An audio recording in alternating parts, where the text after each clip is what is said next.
A busy weekend for the main roster and NXT. News of a new Netflix series as we take a look back at Bash at Berlin and No Mercy.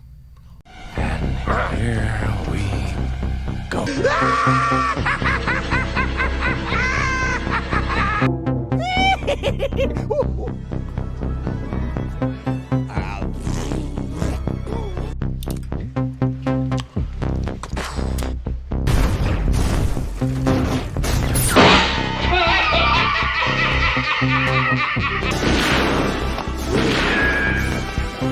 Is like gravity.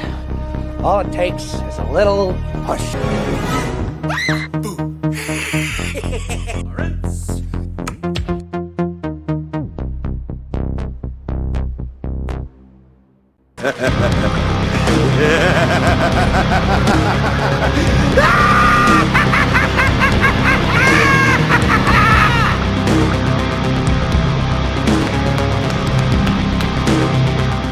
What's up, guys? How you doing? Welcome back to the channel. Glad you stopped by. And if you're brand new, welcome. Grab a seat and stay a while. But do me a couple favors first. Go down and hit that subscribe button. Go next door, ring that bell. Make sure it says all so you know when the next video pops up. Hit that like button. And before you head out, drop a comment.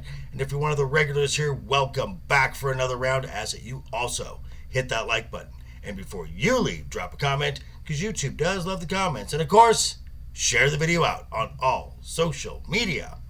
Okay, so the WWE had not one, but two premium live events over the weekend. We had Bash in Berlin on Saturday and NXT No Mercy on Sunday. So the WWE fans got treated to not just the present, but the future talent of this company. So let's take a quick look back at these events. Here we go. So, Bash at Berlin kicked off with Kevin Owens versus Cody Rhodes for the WWE Championship. Now, no surprise, Cody Rhodes went over to retain his title. The story in the ring was if Cody was nursing a knee injury or not, and if Kevin Owens was going to turn heel and take advantage of that injury. Ultimately, Kevin did not make the heel turn, and at the end of the match, the two remain friends. For now. Now, the was slight overuse of finishers in this match. This would be like my only critique. All in all, these guys put together a great match. If I was to give it a grade, a B plus. Now, the women's tag team title match saw new champions, that being the old champions, Bianca Belair and Jade Cargill. This was a typical match involving these two, as Bianca Belair does 90% of the work. Jade Cargill gets a hot tag, hits her 3 power move set that she does. Now, to their credit, the Unholy Union had a few spots where I did have my doubts. I did pick the Power Buff Girls to win. Overall, the match was okay. I give it a B-. Now, CM Punk and Drew McIntyre took to the ring next for their strap match. As you could expect, this match was violent. This match was brutal, and there was a lot of finishers used in this match as well. But this makes sense, as the purpose is to incapacitate your opponent long enough for you to touch all 4 corner turnbuckles in succession. And after the 4th go to sleep, the GTS, CM Punk had touched 3 turnbuckles, looked down, saw the bracelet with his wife AJ and his dog Larry's name on it, got the bracelet back, and hit the 4th turnbuckle to win his first WWE match in over a decade. Great match leading into Bad Blood. This match gets an A. That's not bad. Not bad. And now moving on to the second to last match of the event. This was the mixed tag team match between the Terra Twins, Damian Priest and Rhea Ripley, versus Dominic Mysterio and Liv Morgan of the Judgment Day.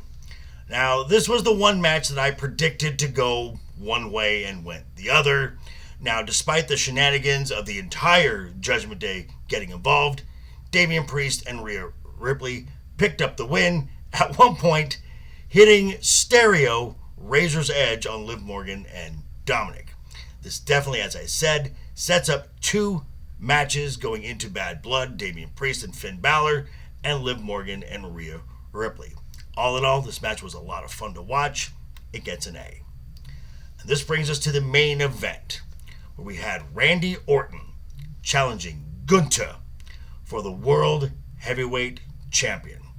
Now, the story of this match was the crowd. The crowd was electric the entire show, but there was just a little something extra when it came to the Austrian champion. And B, the selling of both these combatants. Gunther was selling a right shoulder arm injury the entire match. Randy Orton, his back. The pace of this match was a very standard. It was a very deliberate and yet excellently efficient in execution. And in the end, Gunther applied the sleeper hold, submitting Randy Orton, erasing the asterisk from the King of the Ring match. Still World Heavyweight Champion Gunther. After the match, the two exchanged a handshake, a mutual sign of respect. Easily, this is an A+ grade match. And the event on the whole, I would give it A-. Well done. Well done. And now that brings us to this past Sunday in Denver, Colorado for NXT's show, No Mercy. It's a show I made no predictions on. This was purely for the enjoyment sake of it. There were 6 matches, and we're going to talk about the 4 that, to me, meant the most. And we're going to start with the mid-tier titles, starting with the Women's North American Championship, where spooky, sleepy Wendy Chu challenged the highly athletic Kalani Jordan. This match was meh. It was kind of slow, not a lot of spice, not a lot of heat from the crowd. All in all, it was okay. The winner, and still Women's North American Champion, Kalani Jordan.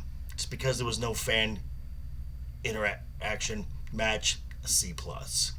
Now, however, the Men's North American Champion between the Don, Tony D'Angelo, and the ruler of NXT, Oba Femi, wow, there was nothing fancy here. There's no high flying. There's no spinny, flippy, dippy stuff. This is just two big boys doing big boy things, just back and forth, heavy artillery being thrown. The winner, and still Men's North American Champion, Oba Femi. Easily A+ grade match. If you get a chance to go back and watch it, I highly recommend it. Now, in the match for the NXT Women's Championship, we have Jada Parker versus the prodigy, Roxanne Perez.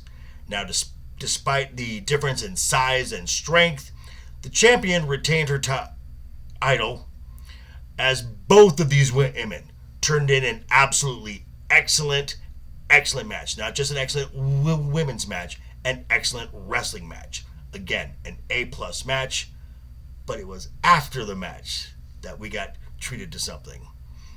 Lights go dark, and it's finally come to fruition. The speculation of when is over. Julia has arrived in NXT. This just got very interesting. And now the main event featured TNA star and social media star Joe Hendry versus the NXT champion Ethan Page, with former champion Trick Williams as special guest referee. Now, I had said that WWE is not going to let a talent from another promotion hold any of their titles. And I was not wrong, as Ethan Page retains his title as a main event. It was okay. I give the match a B+. On the whole, again, like Bash in Berlin, the event No Mercy, A-. That's fair. And in other news, it was announced this past week that on September 25th, Netflix will be releasing a 6-part documentary series on the rise and fall of Vince McMahon. Some people called him a mastermind. Some people called him a madman. Judging by, if I'm going to make a guess, the new business relationship between Netflix and the WWE, I'm going to say this is not going to paint Vince McMahon in a very positive light. Duh. But then again, these are just my thoughts. I'm going to turn it back over to you. Let me know what you think down below in the comments. Be sure to check me out on Wednesday, as we'll be talking about a whole bunch of this. And again, a brand new segment where me and the panel are going to fantasy book the 2025 Royal Rumble.